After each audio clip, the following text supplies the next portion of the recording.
Olá a todos e todas. Hoje eu venho comentar sobre a recente decisão liminar que foi proferida pelo juiz federal de São Paulo sobre a limitação da base de cálculo das contribuições destinadas a terceiros. As empresas são obrigadas a recolher contribuições destinadas a terceiros. É o chamado Sistema S, como SESC, SENAI, SESI e etc.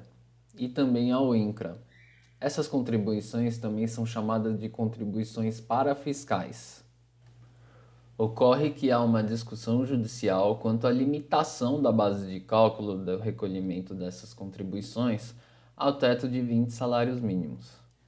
A Fazenda Nacional entende que a contribuição deve incidir sobre o valor total da folha de salários.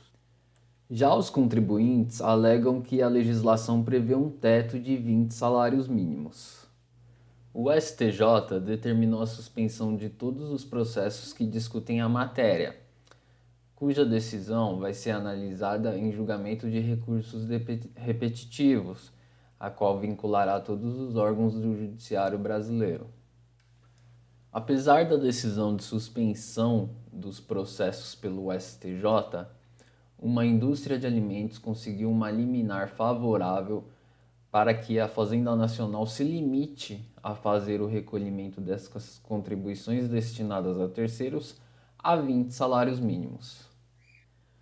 Segundo a decisão que concedeu a medida liminar, o Decreto-Lei 2318 de 86, em seu artigo 3º, modificou a sistemática de apuração das contribuições e revogou a limitação tão somente às contribuições destinadas à Previdência Social, permanecendo, portanto, o limite às contribuições parafiscais. A decisão concessiva da liminar menciona como precedentes o entendimento da primeira turma do STJ e da sexta turma do Tribunal Regional Federal da Terceira Região. Vamos lá, eu entendo que essa decisão cria um precedente muito favorável ao contribuinte, sendo que aqueles que já entraram com a ação podem requerer a reapreensão da medida liminar e aqueles que ainda não ajuizaram a ação podem ajuizar utilizando a decisão como fundamento. Apesar dessa decisão não ser vinculativa, ela cria uma orientação em determinado sentido, uma vez que a maioria dos juízes eles não estão concedendo a liminar sob o fundamento de que está pendente o julgamento de recurso repetitivo no STJ e que o STJ suspendeu todos os recursos, todos os processos que versam sobre a matéria no país. Existe esse mesmo caminho que está sendo traçado acontece com os pedidos de liminar sobre a suspensão do ICMS sobre a base de cálculo da TUST e TUSD. Então, assim, é um caminho que está sendo seguido e que vai ser favorável ao contribuinte. Mesmo porque não há dano à fazenda. Eu entendo que não há dano, que uma vez, se lá na frente for julgado pelo STJ, que é devida a contribuição sobre o valor total, o contribuinte ele vai recolher a diferença que ele ficou sem recolher.